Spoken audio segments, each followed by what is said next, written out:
welcome to our election 2024 coverage from the Gray Media Iowa Television State Capitol Bureau here in Des Moines. I'm Iowa Political Director Dave Price, joined by Connor Hendricks, as we have about 1 hour, I guess about 59 minutes plus before the polls close in Iowa. And a lot of anticipation ever since that Des Moines Register Iowa poll came out over the weekend, showing that this state may be a little closer than people may have thought. We'll see how the final numbers, if they reflect what that poll showed. Connor, you've been checking in with county auditors across our state.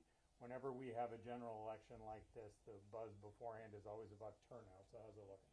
Well, Dave, remember back to 2020 when turnout broke records. You know, everybody was voting by absentee ballots due to the pandemic. Sure. And we've also since seen that the window for early voting has shortened some. So it's kind of difficult to compare turnout between the years. But in two key counties, between Iowa's two competitive congressional races, we may be setting and breaking a record turnout from 2020. Let me read these out to you. Okay. So in central Iowa, Polk County, Iowa's 3rd congressional district, so far today, there have been 212,000 votes cast. That's 88,000 absentee ballots combined with 124,000 votes in person at the polls today as of 4 o'clock. Now, 2020, 253,000 votes cast. So we may be seeing a record here because those numbers were from 4 o'clock, and by that time we still had 4 hours to go until the polls close, that big evening rush, and everybody heads to the polls right after work. Right. Now, if we go over to Iowa's 1st congressional district, we may also be setting a record in the heavily Democratic Johnson County. That's where the University of Iowa is. Sure. Iowa City is out there as well. So in Johnson County, as of 3 o'clock, there were 26,000 in-person votes plus 45,000 absentee. That is near 80% of the voter turnout in 2020. That's near 80% of voter turnout for the entire county. Now, in 2020, there was 82,000 votes cast. So we are really close to breaking a record in Johnson County as well. Numbers in both of those, which could have big impacts in that 1st and the 3rd. All right, we're going to hit you again later in this half hour. Appreciate it.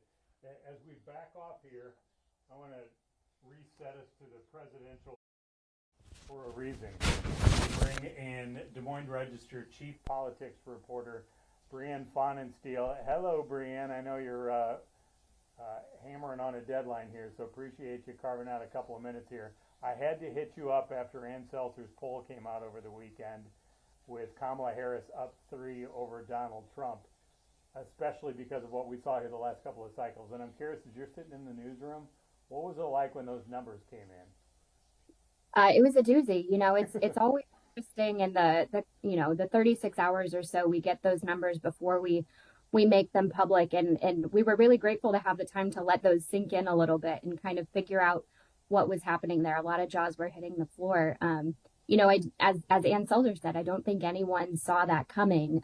Even if you're a Democrat feeling the enthusiasm on the ground, there haven't been a whole lot of reliable data points, real tangible data like that to put some numbers to this.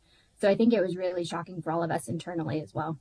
As I fire up the magic wall that we have back here, I'm going to flip us back in time, because as you know, back in 2020, this was not really a race here, and Trump beat Biden 8.2% back in.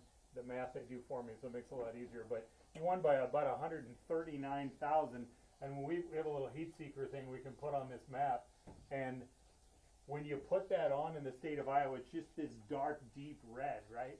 And so I'm curious, as you started to dig into these numbers, because you all go through these for several days, and you really saw what's going on with independents, what was everybody thinking?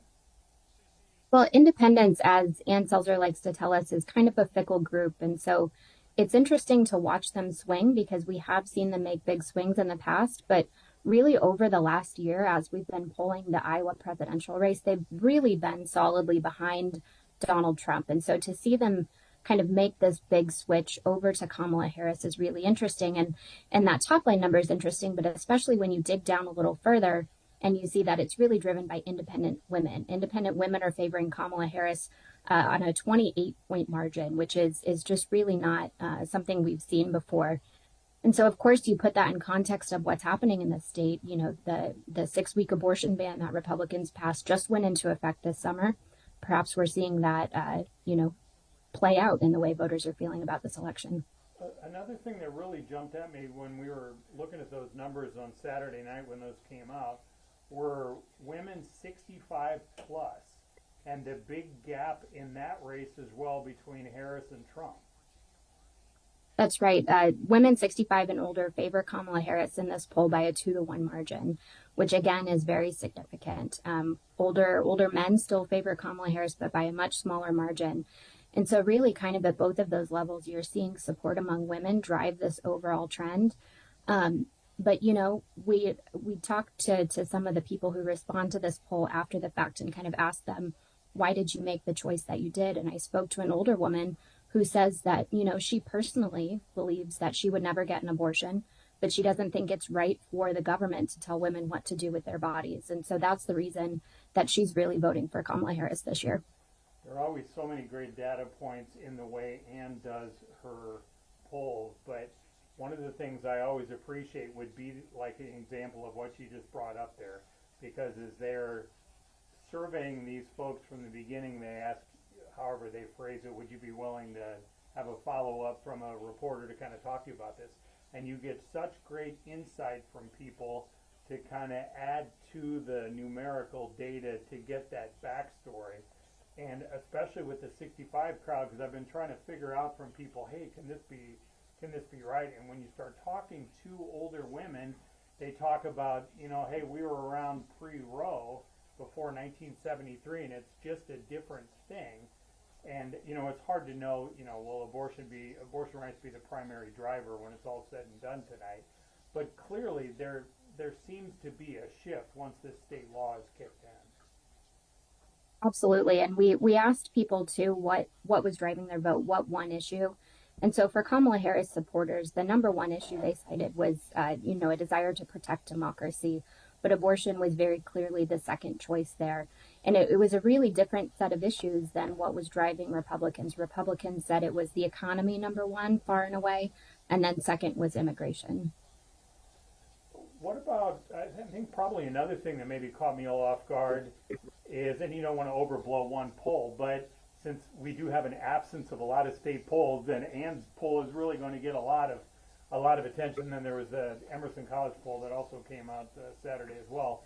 But Trump fell with men, and that would, as we hear a lot of people talk about the gender gap and what that could mean in this race, that would seem to be a point of worry for Republicans if that holds in these final numbers tonight.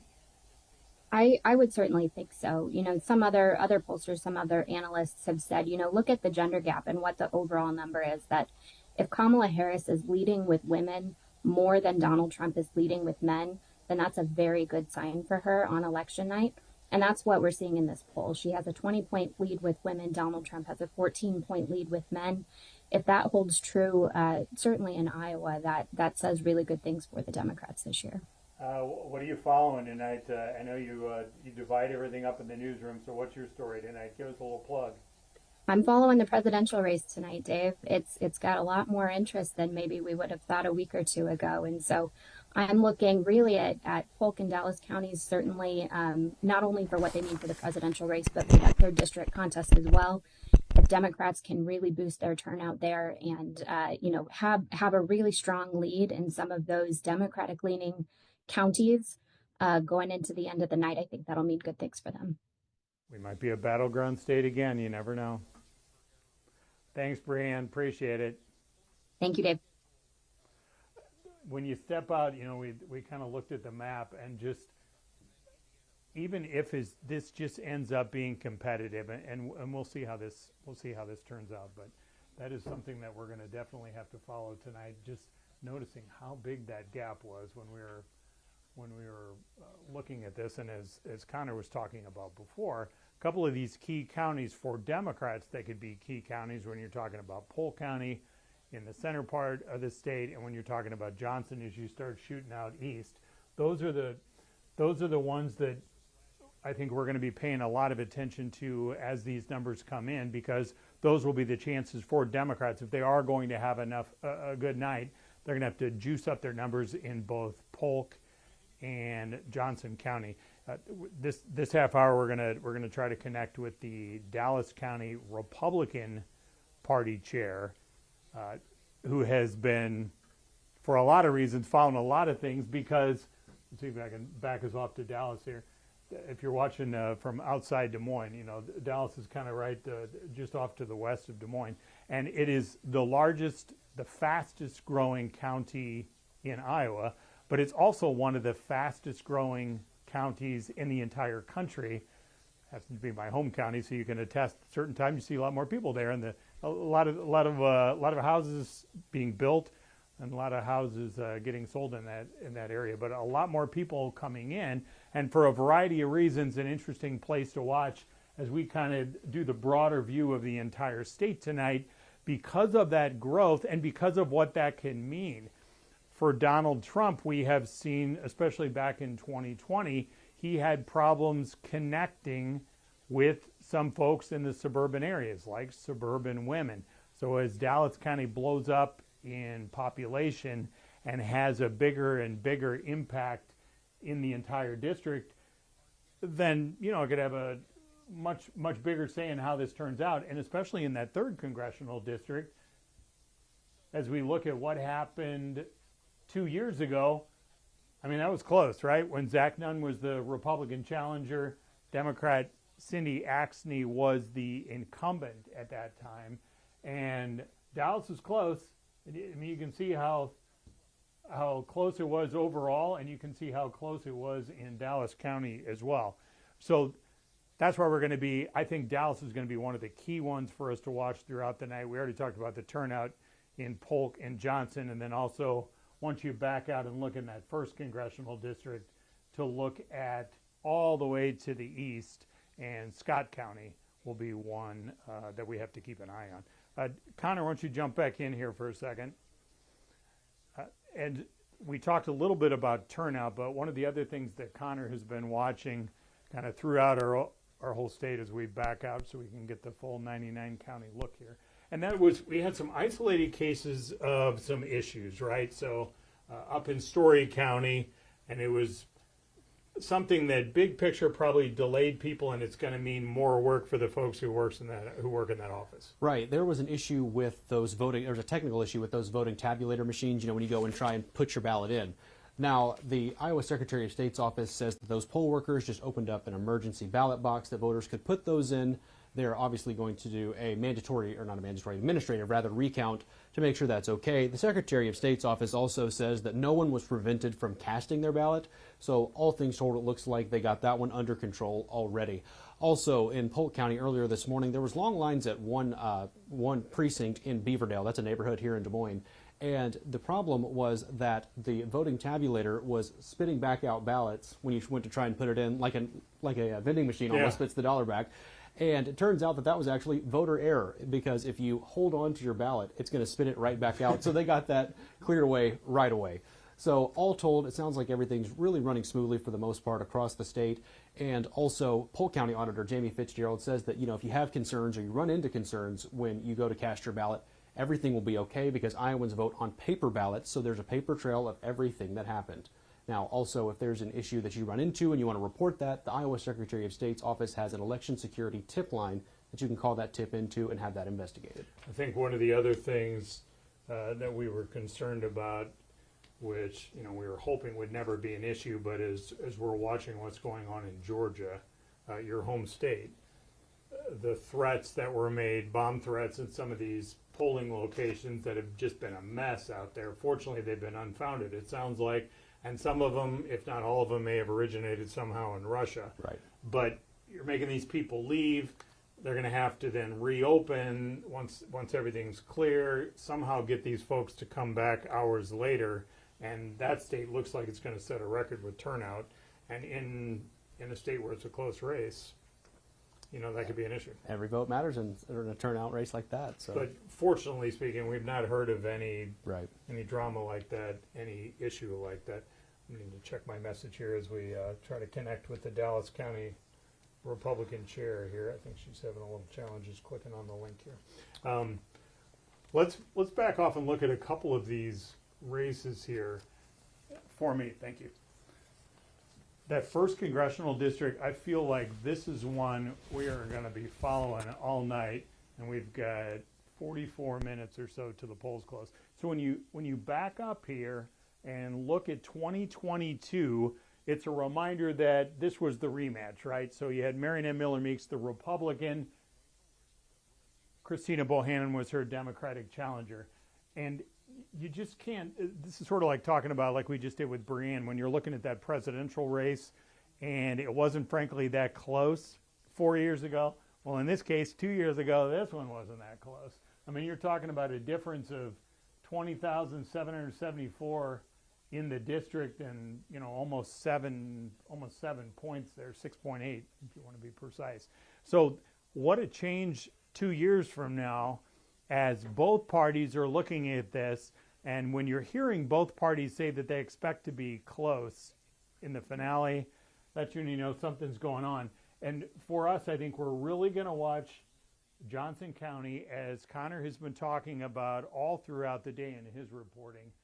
The turnout there is especially high. When we back it up to 2022, Bohannon with an overwhelming victory in that county last time, 71.5 to 28.5.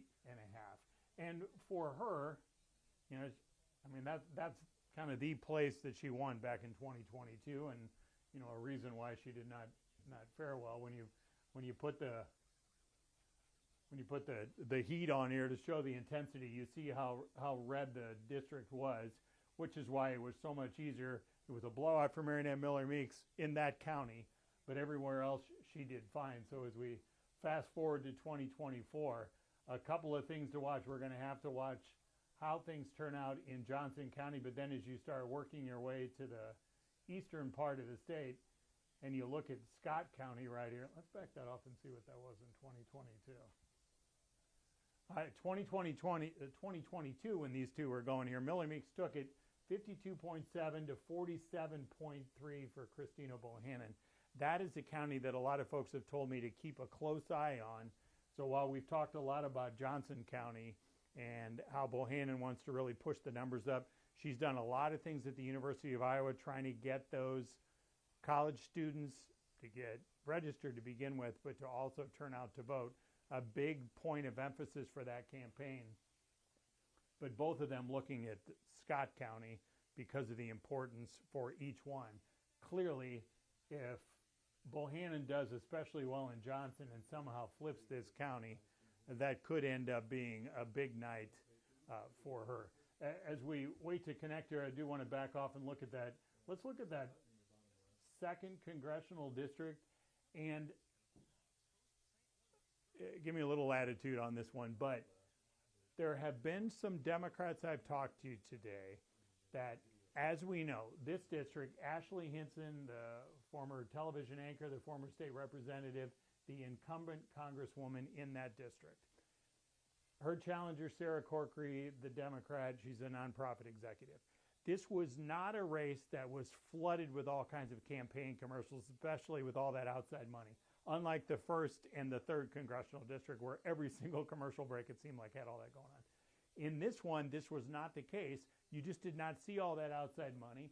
And a big part of that is that Sarah Corkery was not able to raise a lot of money to be competitive in that way, especially early on, that kind of early on show of force to convince people that, hey, this is going to be a player, this is going to be a good race, and a tough race. Even though the voting margins there, I think it was 6% or so, Republicans have the advantage there. So not huge, but the gap was a little bit bigger than the first and the third. However, a few Democrats I was talking to said that if Ann Seltzer's poll is right, and things have indeed shifted a lot in this state, and by that would be Democrats getting reinvigorated by Kamala Harris getting into the race, and the kind of uncertainty about what independents were feeling. Did they want to kind of move on from Donald Trump and support Democrats? If all of that stuff happens, then I was told to watch this district. It would still be a long shot for Sarah Corkery to win this one. So we want to say that up front. But they were saying that if Ann Seltzer's numbers are right, then really pay attention to it and see if this one becomes a little closer than what people thought. All right, I believe we have our next guest connected here. Lara Bellan from the Bleeding Heartland. Thanks for jumping in. I know you're on deadline too, so appreciate you jumping in. What are you watching tonight? Oh, I'm watching so much, and I've been listening to your coverage, and I just keep thinking of things I want to add. First of all, I want to let people know for the 3rd district, about 75% of the votes are going to come from Polk and Dallas County, and maybe even a little more than 75%. So, but that margin for Lanam Bakam, that's going to be absolutely critical for him to have a huge margin in Polk County. Polk County alone is going to be probably more than 60% of the total vote across the district. And so that for Zack Nun, he's going to try to keep those margins down. Dallas County, I'm also very interested in that. There's been a lot of spending. There are a lot of competitive legislative races in Polk and Dallas County that I'm keeping an eye on. And so I'm curious to see what happens with the turnout there. As for the 1st district, I wanted to mention something with Johnson County. Everyone probably remembers that Marionette Miller Meeks won by 6 votes in 2020. And there were Rita Hart does.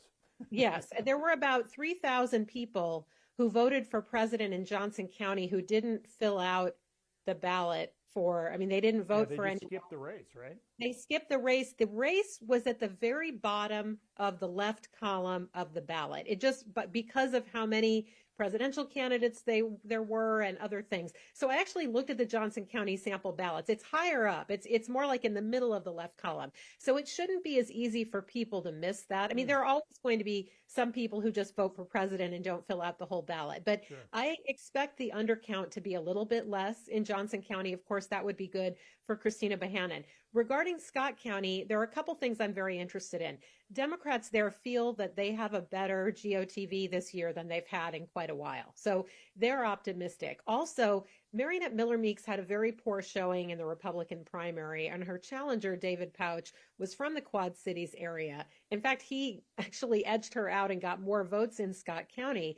And I'm wondering how many Republicans might leave that ballot blank. Of course, I mean, that line of the ballot. Of course, most of them will vote for the Republican nominee. But if even a small fraction of Republican voters come out, vote for Donald Trump and some other candidates, and then leave that line blank, that could be very damaging for Marionette Miller Meeks. Now, one area where I think that Miller Meeks is in a strong position is when you get to the western part of the district. So I'm talking about Warren, Jasper, Marion counties. They're not nearly as big as Johnson and Scott, but there are still a lot of people who live there. And Miller Meeks campaigned there more than Bohannon did. So I think that could be something as the returns come in. Remember that, I mean, Johnson may have a huge margin, but Miller Meeks still may have a chance to catch up. One thing that I was thinking about, and this really may make absolutely no difference in the grand scheme of things. I thought it was very different that Bohannon's campaign the day before the election did not have a single event that was public that the media could go to. And I'm not saying she didn't do anything, because I know they did do some events. It was just interesting to me that we couldn't find out where she was on the day before. You know, that's usually when they have their get out the vote rallies, especially in the evenings.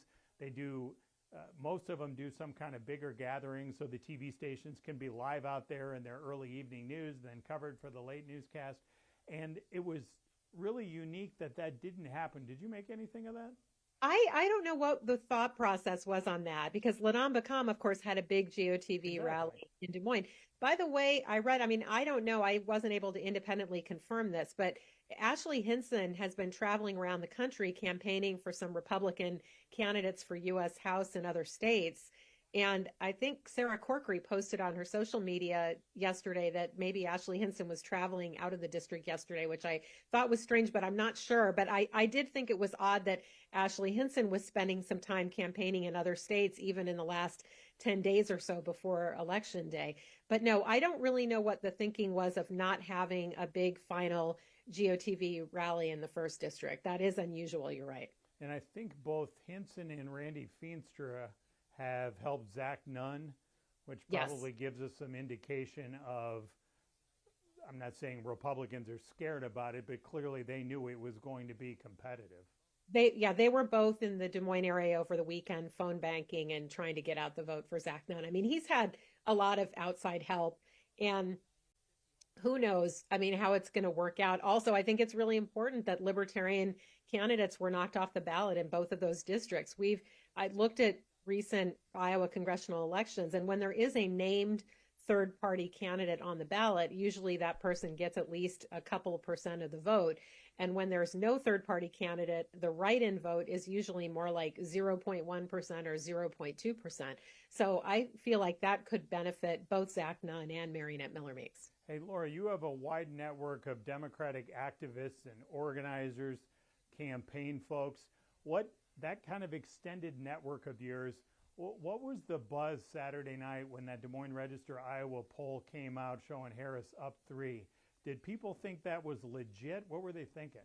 Oh, it was a wide range, Dave. I mean, and I have to admit, I'm a bit of a skeptic. I'm a big fan of Ann Seltzer, and I've said before that her last poll looks like an outlier and been proven wrong when it turned out her last poll was on target. But I think even the best pollsters with the best sampling methods sometimes can get a sample that's off just by chance. That's just statistics tells us that, right? 1 out of every 20 polls is off just by chance. And we don't have a lot of other recent Iowa polling to compare it to. I think some Democrats were believing in the number. I do think that late deciders were breaking toward Harris. We've seen evidence from polls in other states and focus groups in other states. And it's possible, since that poll was in the field Monday through Thursday, which were some pretty bad news cycles for Donald Trump, that maybe that could have influenced things. But no, I mean, some Democrats are very upbeat and feel like, hey, we've got a real shot at this. And others said, well, look, even if it's just a little bit closer than 2020 when Joe Biden lost the state by 8 points, if Kamala Harris loses Iowa by 4 or 5 points, it's very likely she's going to win the 3rd district and maybe be close to tied in the 1st district. As you mentioned, I mean, if the poll is accurate, then she would be leading in the 1st, 2nd, and 3rd congressional districts, and she would only be behind in the 4th. But I mean, I think I'm not expecting that to happen, but a closer than expected result for Harris would still be really important for down ballot Democrats. A lot of the battleground legislative races are in Polk County, Dallas County, areas where we expect Kamala Harris to do as well as, or maybe a little better than, Joe Biden. On Bleeding Heartland, you have done some deep dives into the Iowa legislative races. Just give us maybe the top 1 or 2 in the House and Senate that, in your mind, if Democrats take that, it's a good night for them. Well, the top in the Senate, the top 2, I would say, are Brad Zahn. That's in the northwest suburbs of Des Moines. He's the most endangered Republican. He's the only Iowa Senate Republican representing a district that Joe Biden won. And then Sarah Trone Garriott in the suburban area of Dallas County. That's she may be, well, depending on who you talk to, she may be the most endangered Iowa Senate Democrat. And if she can get through, both of those races have been more than $1 million races in terms of the spending. And so if Democrats were to win both of those races, that could be a sign of a good night. But we may see that in some counties, Trump does a lot better than in Polk and Dallas County. So there may be seats. I mean, there are targeted legislative races that are in all different kinds of communities. Council Bluffs, where Josh Turek has faced hundreds of thousands of dollars of spending against him, and then way over in Dubuque, Chuck Eisenhart. I mean, if Democrats were to lose either the Dubuque House seat or the open Dubuque Senate seat, which is the one that Pam Yoakum represented for a long time and is now retiring from, that would be a sign of a really terrible night for Democrats. Laura Bellan, appreciate the insight. Thanks for jumping on. Thank you. Laura Bellan of the Bleeding Heartland does a lot of deep dive stuff into the election and has had numerous pieces leading into this, especially in some of these state house races that can be so unique based on geography, based on population makeup, based on the candidates, changes all kinds of stuff. A lot of deep dive stuff to look at that. As we look at the clock now, we are at 30 minutes away until the Iowa polls close. Taking a quick glance at CNN as CNN is reporting Georgia, North Carolina, Pennsylvania, all still too early to call. A couple of those especially important in this big picture presidential race, of course. Georgia, we're hearing reports about record turnout there. North Carolina would be a big one for Kamala Harris. And then on the other side of it, obviously, Donald Trump, if he can hold on that one, or if he could take Georgia, especially if he takes both of those, that really makes life a lot tougher for Harris as she starts looking at those states where she would have to win to have a good night. And then, of course, Pennsylvania. And we know that that one could be a while before we even get final results for that. Could be quite a while. All right, let's bring in our next guest. I even have a prop for our next guest. Dr. Kelly Winfrey, the author of Understanding How Women Vote, Gender Identity and Political Choices. She is the director at Iowa State of the Women and Genders Study Program. Hello, Dr. Kelly. Hello. Hey, what are you watching tonight? Just reruns. We do have some rerun races, actually, in some of our congressional races, and we thought we were going to have a rerun on the presidential, but I don't think that's what you mean. No. I'm watching all of the things at once is basically the answer. Hey, I had done a piece for today wondering if 2024 would be its own version of the Year of the Woman.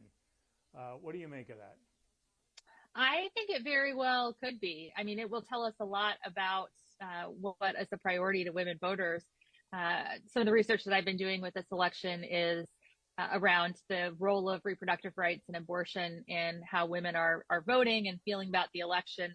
And in large part, majority of women identify as pro-choice. And since the Supreme Court decision in 2022, they're reporting being more engaged and finding abortion and reproductive rights to be more important than other issues in this election and who they decide to vote for. So I think this is the first time we've really tested what does the pro-choice side do when they've lost some of those rights. And I think a big turnout from women that will probably be one of the largest gender gaps in history will be what happens. Now, how that affects the overall count across the Electoral College, that might be a little trickier. One of the things that stuck out to me when we interviewed you a couple of weeks ago for Inside Iowa Politics was that you were talking about how people who want change tend to be more motivated. So in our state, for a while, it was Republicans and maybe Republican women even, but Republicans in general pushing for changes. And we saw these big changes when it came to abortion rights and various levels of education changes. But as we then go into what is now today, you talked about that it would be more likely that bigger push would be for those who didn't like all of those changes and would want pushing back, either to go back the way it was or to have it in some different way. Explain why. Yeah, well, we usually are more motivated to act if we're not happy about the way something is, right? If we are okay with the world as it is, if we're kind of complacent, we don't feel as much need to get out there and make a difference, and in this case, vote. But if we feel like something is wrong and something's not going the way it should, we're more likely to engage in that way. And so I think in particular with the abortion issue, until the Dobbs decision, it was kind of taken for granted that abortion rights would exist in some fashion across the country. And so it wasn't as big of an issue for pro-choice women, even pro-choice women who tended to vote Republican, because it didn't seem like that was a threat that they needed to really worry about. As those things have changed in the past couple years, that can be a big motivating factor for voters generally, but I'll also say for women voters in particular, what our academic research shows us is that when there are issues that are particularly salient to women, that are about women specifically, that can be a really mobilizing force in either direction. So you have some of that from the pro-life side as well during certain elections. But in this case, I think you're really seeing it from the pro-choice side. And what our polling kind of over several decades has shown us is that the majority of people, and even more so the majority of women, favor some level of abortion access. So as we've seen increasingly restrictive laws across the country, including Iowa, and we hear stories of women being denied life-saving medical care, that becomes something that is really important for people to act on, and they feel more mobilized to do something because they see a problem. Another thing that stuck out to me, I was playing around with this new system behind me as we were waiting for, we got a little bit longer here before the numbers start pouring in from Iowa. And Kelly, one of the things that stuck out to me is I'm going through the different ones and I'm looking at the race for president. Obviously, we have a woman running there. You look in that first congressional district, both of the major party candidates, women. That second congressional district, the two major party candidates are women, and there's also an independent candidate there. And then you start backing off, and of course, Iowa has a female governor, a female United States senator. And has there been some kind of almost tipping point, both in our state and nationally, with female candidates? And I don't know how to spit this out without offending my wife and every other woman on the face of this earth, but to where it's kind of like not a big thing anymore because it's just normal that we have so many women running? And do I need to run right now so that every woman is not chasing me for saying something offensive? No, I think you're right to a point. We have, with Joni Ernst in 2014, we were one of the last states that hadn't had a woman as part of our congressional delegation. I think we were one of three at that point who hadn't. And then after Joni Ernst was elected, we saw, more in 2016, 2018 on both sides of the aisle. So there is a normalcy that starts to occur. It also is about getting more women to run for office. What our research shows is that when women run for particularly city or state offices, that they have an equal shot of winning, and sometimes they even win in higher numbers, but they're less likely to run in the first place. Now, the caveat to that is most of the women that do run are more qualified than the average man that runs. And that's part of the difficulty of getting women to run. Where I think, we still have the exception is with the presidency. The presidency is a kind of uniquely masculine office, right? As the president, you are the sole leader, the decider in chief, as one former president said. And so putting all of that power into the hands of one person is scarier to some folks. And so when you think about putting all of that power into the hands of a woman, that frightens either consciously or subconsciously a certain portion of the population. And we don't have any women that have held the office to compare them to. On the other hand, when you're electing a woman to, say, Congress, the U.S. House, that's one of 435 votes. So it's not the same type of leadership. And so there's that difference there. So yes, we've seen more women run, we're still a really long way from parity, both in the number of women who run nationwide at all levels of office and the representation in state legislatures and our U.S. legislature. This is an unfair question, and I'm sorry for throwing you on the spot like this. What I have wondered is I was looking at this presidential matchup. Is there any way